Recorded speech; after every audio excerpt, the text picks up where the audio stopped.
Hey everybody, Professor Benlu with the third of 3 short videos explaining Unit 2 discussion board. In this last video, I will be discussing the topics of the women's rights movement, the Chicano rights movement, and the Black Power movement. Alright, the women's rights movement. The primary document you will be analyzing is the founding document or statement of purpose for the National Organization of Women, or NOW, which is an organization that is still around today. So anyway, let me give you a little background information on this topic. The National Organization of Women was formed in October 1966, and they were inspired to come together, these individuals that founded the organization, due to the Civil Rights Act of 1964, to fight for gender equality. Founding members of NOW include incredible individuals such as Dr. Pauli Murray and Betty Friedan. Murray was a Yale law professor, and she was also a member of the President's Committee on the Status of Women. Friedan, most famous for her 1963 book, Feminine Mystique. Friedan basically had this incredible idea, everybody. What she did was she went to a college reunion. She graduated from Smith College, and she interviewed women that had graduated from Smith College, and she found out the myth at the time was of the happy housewife, happy stay-at-home mom.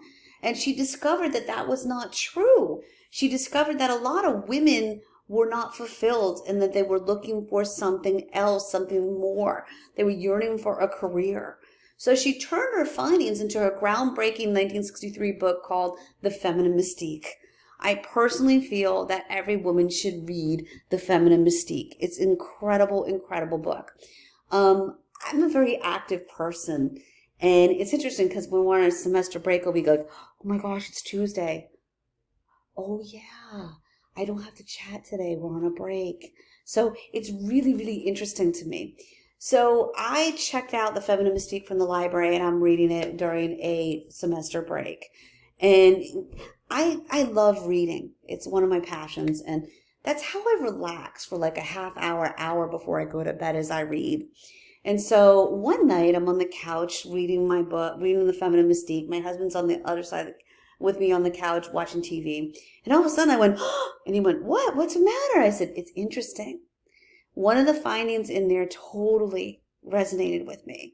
One of the findings in her book, Friedan states that stay-at-home wives and mothers take longer with their household chores than women who worked outside the home. And which I found fascinating. And I looked at my husband and I said, I told him about this theory, and I said, I have been taking longer with my housework since I've been on break.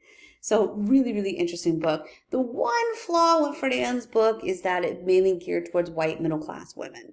But it's an incredible, incredible book. It really is. Okay, Chicano rights movement. The primary document you will be analyzing for this is an article which tells the story of Cesar Chavez and the United Farm Workers group that he helped form, which is still around today fighting for the rights of migrant farm workers. And it's also an interview with Cesar Chavez himself. This is from 1968. Cesar Chavez was born in Yuma, Arizona in 1927. He learned about injustice early in life when his father was swindled out of land by unscrupulous whites. The Chavez family ended up having to move to California, where he was banned from speaking Spanish in school and experienced prejudice because of his background. After completing 8th grade, he became a migrant farm worker to help support his family because his dad had been hurt in an accident. In 1962, Chavez, along with Dolores Huerta, formed the United Farm Workers, which, like I said, is an organization that's still around today. The main purpose of this organization is to fight for the rights of migrant farm workers. Members of this group went on strike even to protest their treatment by California table grape growers and lettuce growers. 1968, Chavez spent an incredible 25-day hunger strike, which is amazing to me. And there's a famous picture of him being visited by Senator Robert F. Kennedy. And it's interesting because years later, when he underwent another hunger strike, Kennedy's widow, Ethel Kennedy, visited him in a show of support. So just amazing. Okay, so the very last topic you can choose from is Black Power.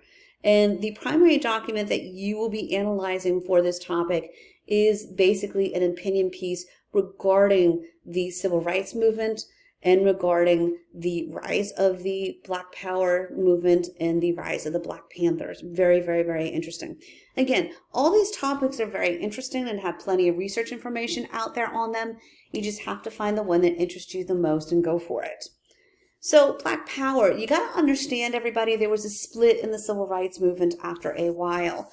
There were those that wanted to follow Dr. King in passive resistance. And then on the other end of the spectrum, there were those that said, we followed Dr. King's passive resistance long enough. It hasn't gained enough results. We need to be more aggressive if we ever achieve equal rights. Okay. The Black Panthers were a huge part of the Black Power movement. It was a group formed in 1966 by men by the name of Huey Newton and Bobby Seale. And this group fought for African American rights and particularly against police brutality. So these are the 6 topics you can choose from, my dear students. Please check them out. Be carefully working on this assignment, diligently working on this assignment, and feel free to contact me with absolutely any questions. Good luck, everybody.